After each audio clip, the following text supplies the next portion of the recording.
what would be the signs that you would look for to see that things were winding down? Well, I look at a lot of figures just in connection with our businesses. I like to get numbers. so I'm getting reports in weekly in some businesses. But that doesn't tell me what the economy is going to do 6 months from now or 3 months from now. It tells me what's going on now with our businesses. And it really doesn't make any difference in what I do today in terms of buying stocks or buying businesses, what those numbers tell me. They're interesting, but they're not guides to me. If we buy a business, we're going to hold it forever. So we're going to have good years, bad years, in between years, maybe a disastrous year some year. We care a lot about the price. We do not care about the next 12 months.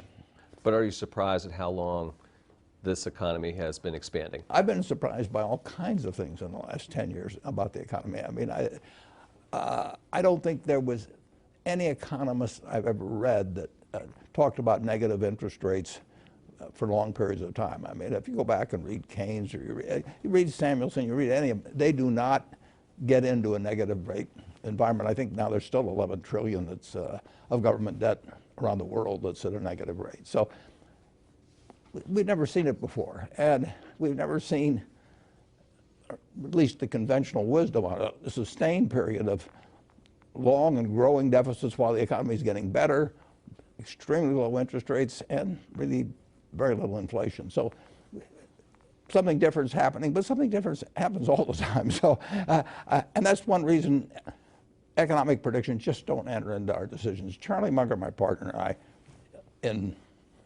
54 years now, we've never made a decision based on an economic prediction.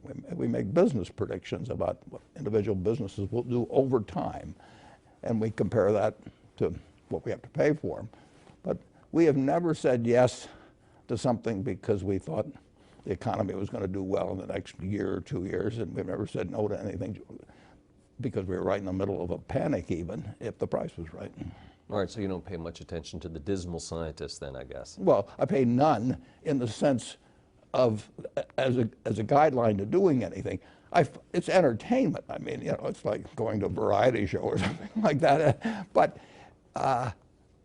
and I just don't know of any economist that actually has bought businesses successfully or done well in stocks. Paul Samuelson did. You may know he was a big shareholder of Berkshire, but it's, they make guesses, and there's so many variables. I mean, in the hard sciences, you know that, if an apple falls from a tree, that it isn't going to change over the centuries because of anything or political developments or 400 other variables that go in. But when you get into economics, there's so many variables, and the truth is, you've got to expect good times and bad times in business. And if you were to buy an auto dealership and you're, wherever you live locally, or a McDonald's franchise or anything like that, you wouldn't try and time the purchase. You'd try and make the right purchase at the right price, and you want to be sure you got a good business. But you wouldn't say, I'm going to buy it because growth this year is going to be 3% instead of 2.8% or something of the sort. Fair enough. You have over $100 billion of cash. Berkshire does. Berkshire. No, well, I don't even see how much you got. Maybe you do. Berkshire has over $100 billion in cash, and you say that you always want this company to be a fortress. So how much cash should an ordinary investor have on a percentage basis, do you think? It depends on their personal situation. If you're working in something where you're living off your paycheck from week to week, you want to have a little cash around, and you certainly don't want to have a credit card that's maxed out or anything like that. But if your house is paid off, if you don't have big living expenses, you got a portfolio of decent diversified businesses, you don't really need any cash. So you can be more cash-free than Berkshire is? Yeah, I've got responsibility. We've got insurance claims. We could have hurricanes that, would happen. All kinds of things where we might have to pay out billions of dollars. And I've got over 1 million people that own shares that are counting on me to run the place so we get through periods like that. But if I were retired, I had say $1 million portfolio of stocks that was paying me $30,000 a year in dividends or something of the sort, and my children were growing, the house was paid off and everything. But, I wouldn't worry too much about having a lot of cash around. Let's talk a little bit about Apple. Everyone always wants to talk about Apple, right? It's kind of the it stock, it company.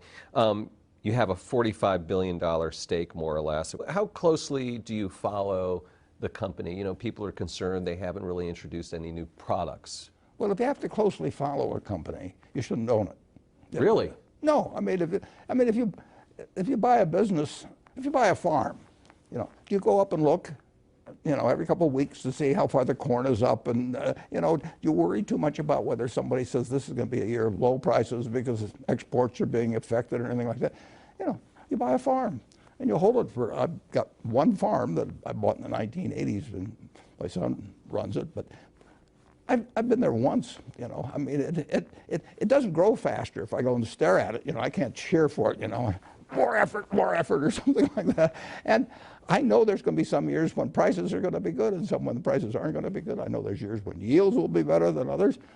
But I bought the farm, and it just doesn't. I don't care about economic predictions on it or anything of the sort. I do care that over the years it's well tended to in terms of rotating crops, and I hope yields get better, which they generally have. In fact, that farm 100 years ago would have probably produced 30 bushels, maybe 35 bushels of corn per acre. And now in a good year, it'd be 200. I mean, we've really made progress in this country. That's one reason commodity prices, if you go back a couple hundred years, they've moved so little, is because we've just gotten better and better at whether it's cotton or whether it's corn or soybeans or all kinds of things. And you and I have benefited from that. And so Apple is kind of like a farm. Well, it's a long-term investment, and if you own the best auto dealership in town, the best brand, and you had somebody good running it, you wouldn't drop by every day and say, how many people have come in today, or I think interest rates are going up a little, maybe it'll slow down our sales or anything. No, you buy it knowing there's 365 days a year, and you're going to own it for 20 years, so that's 7,300 days, and things are going to be different from day to day and year to year. You shouldn't buy it if the day-to-day stuff is important. Let's switch over to talk about buybacks, which is another hot topic these days. And you did a fair amount. If you look in the annual report, you can see that between December 13th and 24th, it looks like you guys bought back about $233 million worth of Berkshire, which was right near that particular stock market bottom. How did you know that? Or what was going through your mind? If I knew it, I'd have bought a lot more than 200 million. No, that's not a big purchase for us, actually. And now we will buy Berkshire when we have lots of excess cash. All the needs of the business are taken care of. We spent $14 billion on property, plant, and equipment last year, way more than depreciation. So we take care of the needs of the business. Then we have excess cash, and if we find we'd love to do is find other businesses to buy. But if I think the stock, and my partner Charlie Munger think the stock is selling below intrinsic business value, we will buy in stock. So it obviously was at that point. Well, we thought so, yeah. But what's really intriguing is when it goes down a lot. I mean, when you're buying dollar bills for 60 or 70 cents, which periodically you get a chance to do in stocks, then assuming you've got the cash, you don't want to ever get so that some surprise could really take you out in some way. But if we've got excess cash, we'll buy it as fast as we can. But at that point, it would be more like a 2009 rather than just December of this past year. Yeah, exactly. Right. But it's, if you and I own a McDonald's franchise together and it's worth $1 million and you own 50% of it and you come to me and you say, I'll sell out for 400,000, I'll buy you out. If you say you want to buy mine, I'd be wary of that, but yeah, well, for just that reason. You should be, yeah. But if you want 600,000, I'll just say, come back tomorrow. So just continuing about buybacks, Senator Schumer and Sanders want the government to weigh in to sort of legislate when companies can do buybacks. And then also there was a report recently about executives doing insider trading, it appears, around the times of buybacks. So are buybacks a kind of a problem? Well, you'll have some people that misbehave in respect to any activity. I mean, so it really wouldn't have much to do with buybacks. I think buybacks, the degree to which they've been part of nefarious activity, and I've observed them for a lot of years, are very close to zero. But that just may be that there aren't enough opportunities. But that article did not. I didn't follow the conclusion on it. I mean, you're distributing money to shareholders. Essentially, you can do it by dividends, and presumably American business should distribute money to its owners occasionally.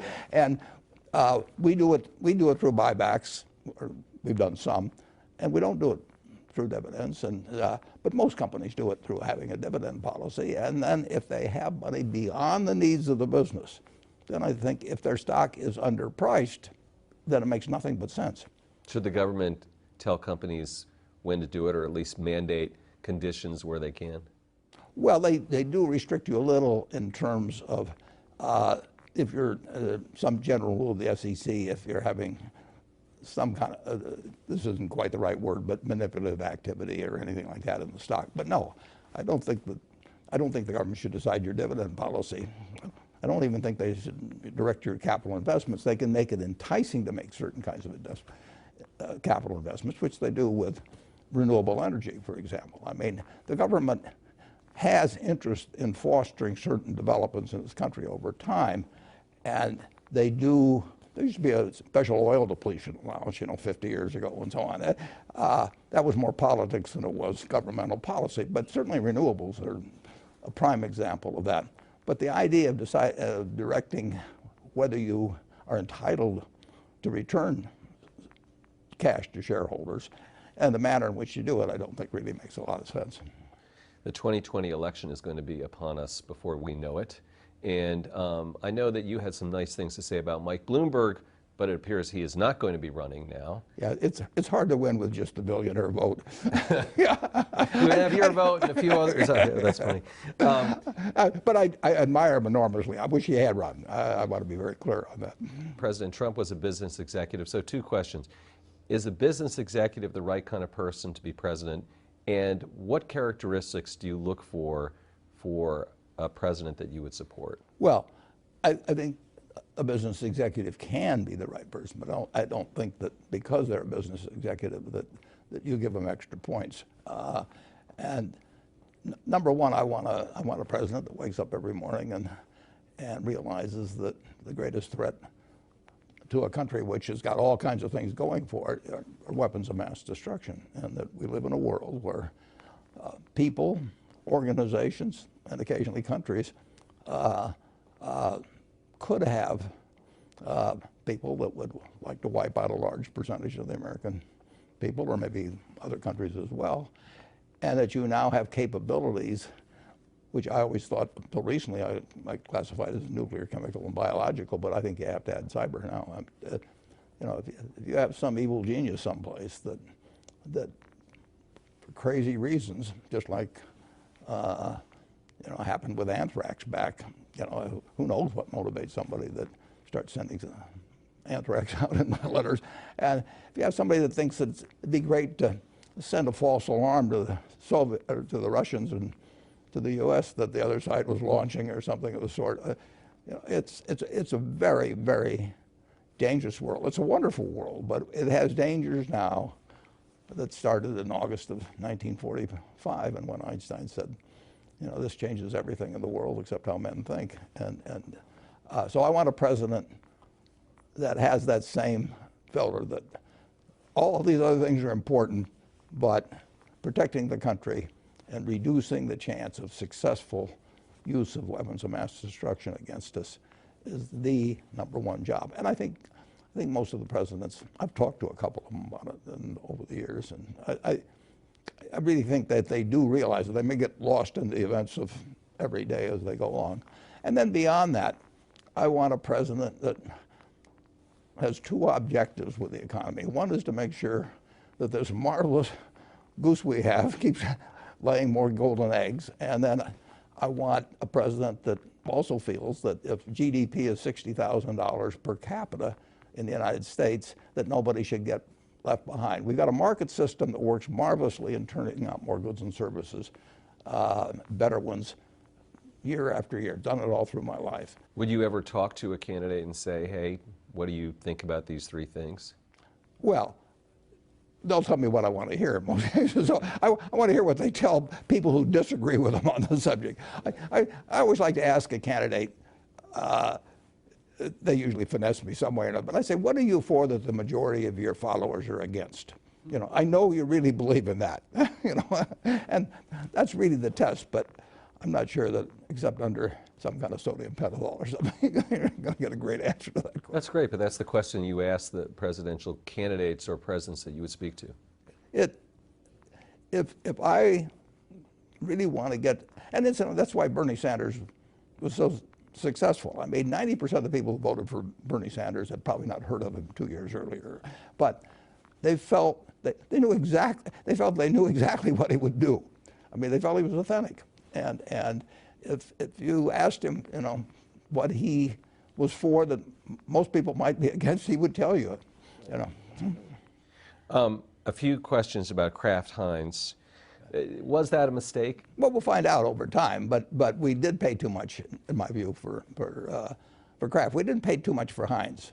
So when we started out, it was originally a non-public partnership between us, but we did pay too much, in my view, for Kraft. And there's not much you can do about things if you pay too much. Secondly, there's always been a struggle between the retailer and brands. I mean, if I've got a terribly weak brand and I want to get into Walmart, I'm not going to be able to do it. You know, I mean, I have to offer all kinds of crazy concessions, you know, and I want to be in Walmart if I have some sort of consumer packaged goods. The negotiation is way different if you have something essential versus non-essential. 10 years ago, Costco tried to get rid of Coca-Cola. Costco's got terrific loyalty among customers, and you know, and their own Kirkland brand is a $39 billion brand now, and it moves from category to category, and they only started in 1992. So they know brands, and but in the end, they put Coca-Cola back in. If it had been Royal Crown Cola, they wouldn't have had to put it back in. So there's always that struggle between the brands. I mean, and there always will be. But the retailers net, it has been moving in their direction, particularly, I think, because of the Amazon revolution. First Walmart, and then... Well, yeah, Walmart. Right, and then Walmart, Amazon. yeah. I mean, but it's been accentuated, I think. We have a new retailing environment now. I mean, it isn't like it goes from night to day, but it moves somewhat. And brands that people have spent billions of dollars developing and sponsoring TV shows or sponsoring radio shows in the old days. I mean, Campbell Soup was always on there with Jack Benny or something, you know, when I was a kid, and it was big. And it built brands, and people obviously like the product too. But people are more willing to change, and it's harder. It's a somewhat different world than what it is night and day. I mean, you are very unlikely to keep changing brands every day. But it really surprised me that Gillette lost position. I mean, men don't like to experiment much. Women are better experimenting. But you know, when you were a kid, the Gillette cavalcade of sports was your pal and brought you the Rose Bowl and, you know, the World Series and all that sort of thing. You just shaved with Gillette the rest of your life.